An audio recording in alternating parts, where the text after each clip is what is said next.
guys and gals, Never here from Drakewing Gaming. It's something on Twitter, the Gaming Drag. Today I'm coming back at you to the Let's Play episode of Temptation's Ballad. So yeah, let's go ahead and jump right back in, shall we? Alarm chain, you were up, and let's go. In his desperation, Cole reached out and grabbed his hand to prevent him from escaping. In that moment, the world suddenly slowed. Cassius felt a spark of magic flood through the contact of their skin. A dreadfully familiar spark, like that of two same-faced magnets shoving each other aside.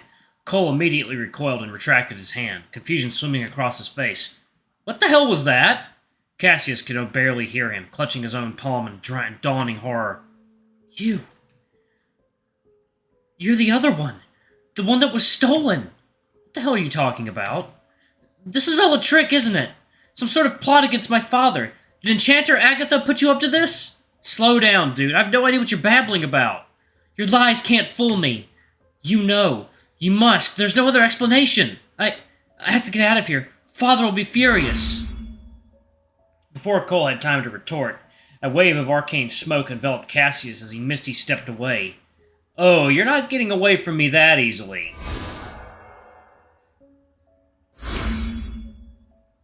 Huh? No, please, leave me alone. I'm not going anywhere until I know for a fact that Artemis is safe.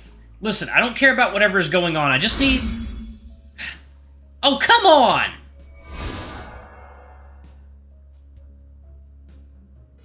Cassius stepped through the city as fast as his magic could carry him, flickering in and out of existence in flashes of smoke as he sailed across Axia. But no matter how far he ran, he could not shake Cole from his tail. The hyena seemed to have an extremely sharp arcane sense, locking onto his location and Misty stepping after him without missing a beat. Exhaustion was slowly taking root as Cassius poofed into the middle of the town plaza, hunched over his knees and gasping for breath. I don't think I've ever ran this much in my life. Huh? Cassie, please, just listen for a second.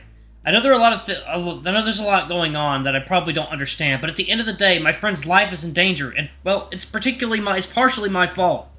Cassius couldn't hear him through the pounding of blood against his head. He needed to shake him and escape somehow. It didn't matter how. And I know you're scared, but if you can send just one little letter, it would mean the world to me. Cassius's breath caught in his throat as the tiniest pang of guilt gripped his chest. The hyena sounded so desperate.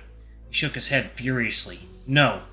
Father's instructions came before all else, and he could not fail him more than he already had.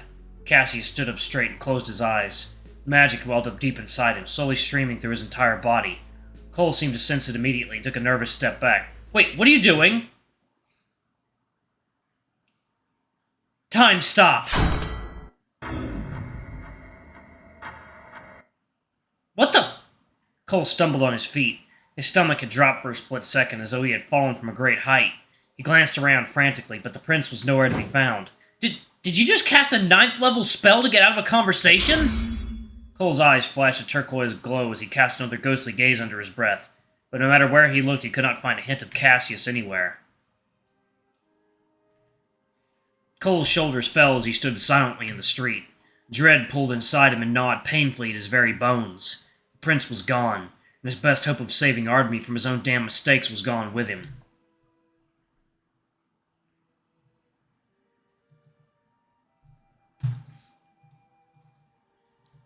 It should have only taken a few moments for Cole to misty step back to the castle entrance.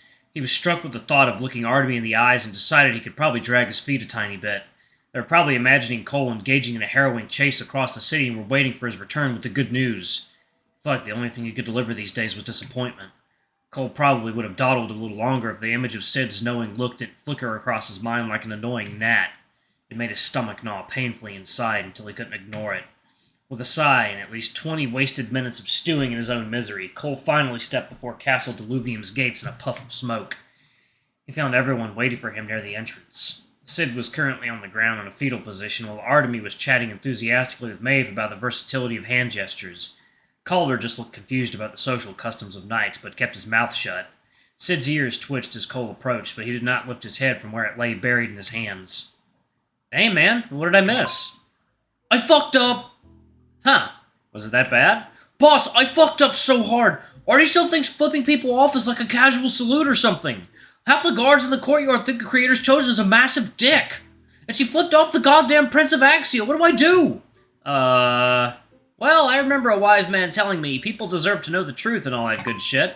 Don't use my words against me! Not so easy when you're on the receiving end, huh? If it makes you feel any better, I don't think the prince is calling for Artie's head right now. He's too busy fleeing the other end of the city. Too bad Artie's gonna smite me into dust if she ever finds out. Do you have any bright ideas on how I can, gently break the news to her?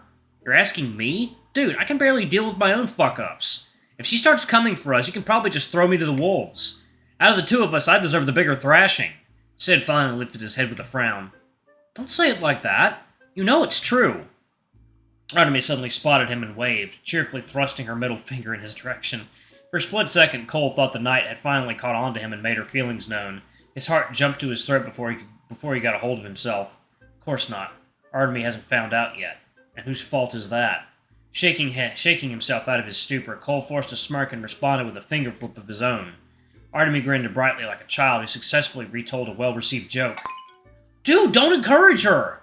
I don't know, man. Maybe if we keep this up, we can start a new trend. A crude blessing from the Chosen One or some shit like that. I can't see a world where that possibly goes well. Cole, I see you've returned from your negotiations without being forcibly removed by the castle guards. Might we expect some modicum of success? The amusement in his chest deflated as Cole scratched his head awkwardly, unable to meet her gaze.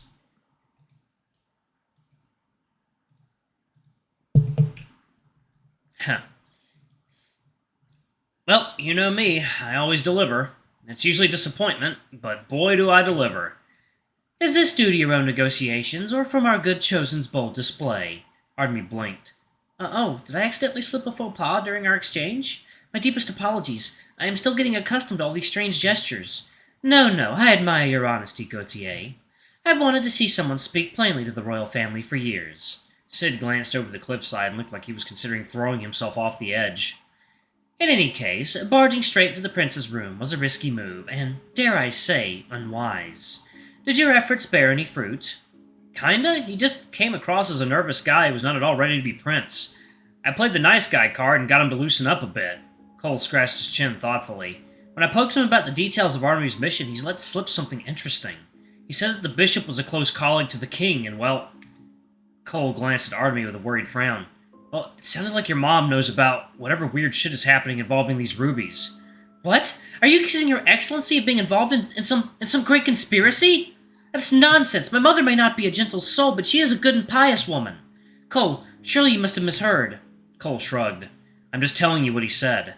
Prince Cassius kind of babbles a lot when he's nervous, so it's hard to be sure. It gets worse, too. I asked him about his father, and, Cole hesitated and bit his lip. For a split second, Cassius almost sounded like he thought his dad was still alive. Everyone stared at him, dumbfounded. That's impossible! The king and queen had a public open-casket funeral several weeks ago. Half the city saw it with their own eyes. They are most certainly dead. Yeah, but after that little slit, Cassius started freaking out and ran off like his life depended on it. And when I chased him, he fucking cast Time Stop just to get away from me. That's pretty damn suspicious, all things considered. Maeve's eyes narrowed. The fact that you are able to share this information means that it is not protected by this hypothetical anti-mimetic spell. These are all just suspicions and theories that you've interpreted from his words, yes? He didn't come out and say King Roderick is still alive. Obviously not. Then such suspicions can still be shared, as dubious as they are. Though I'm having a hard time imagining why the king would want to fake his own death. Maeve exhaled sharply, her brows furrowed in frustration. So we are left with more conjecture and unanswered questions. Not the most fruitful results. She shot Cole a sharp, measuring look. And you did not even coax an official statement from the prince about recent events. That would have been useful at the very least.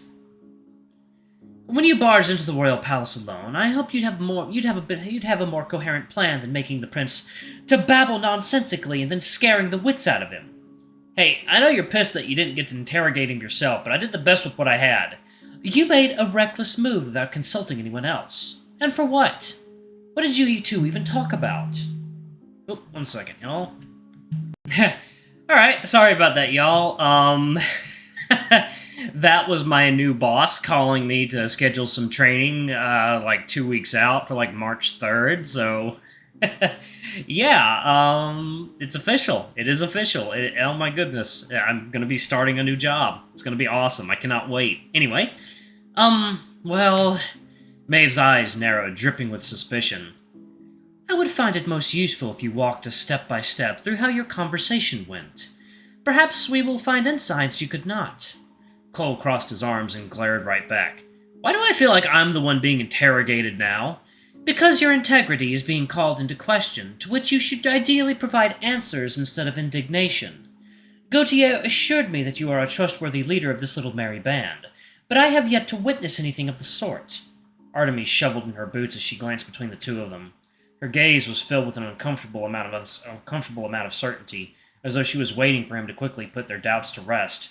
The unwavering faith in those eyes made Cole's insides squirm. Well, it doesn't really matter, does it? Our main plan was to barge into that 14th laboratory to dig up dirt on the royal family. This meeting with the prince wouldn't have uncovered any info protected by the anti-mimetic spell anyway. If it doesn't matter, then you should have no problem providing us with details. Cole tugged at his hair and let out a frustrated sigh. Fine. You want to know what we talked about? I was trying to get Cassius to speak with the bishop. Army blinked in surprise. To her excellency? Whatever for? To convince her not to kill you. What else? Everyone's gazes snapped to Artemis. Excuse me. The Grand Bishop has threatened to kill the Creator's Chosen. The Church has quite a reputation, but to do that to your own daughter... Artemis suddenly looked very small. How did you find out? Yesterday you told Sid about your mom threatened to revoke your title. That's a bit hard to do, considering the whole Creator's Chosen thing is passed down after you die. It didn't take much to put two and two together. That is not unprecedented. I've read that the Church has discreetly put down several Chosen throughout history when they became unruly or a danger to the public. Cole waved his hands in frustration. Well, tough shit. Artemis doesn't fit any of those categories, does she? I don't think lost a few pieces of jewelry begs a death sentence. So when I got the prince's attention, I tried to get him to remind Artie's mom that murder is generally frowned upon. My bad if I didn't prioritize our investigation over this. Artemis stared at him quietly, a storm of emotions writhing behind her eyes. The world needs a competent Chosen. If I prove to be unworthy... Don't care. Get worthy. I never asked for your help. You shouldn't have to ask. Artemis looked taken aback before a tender smile settled across her face. Her smile was filled with undeserved gratitude for the guy who got her into this mess to begin with. Cole felt like he was going to be sick. I suppose I owe you my thanks. Frustration broiled inside Cole's chest. Why? I fucked up again.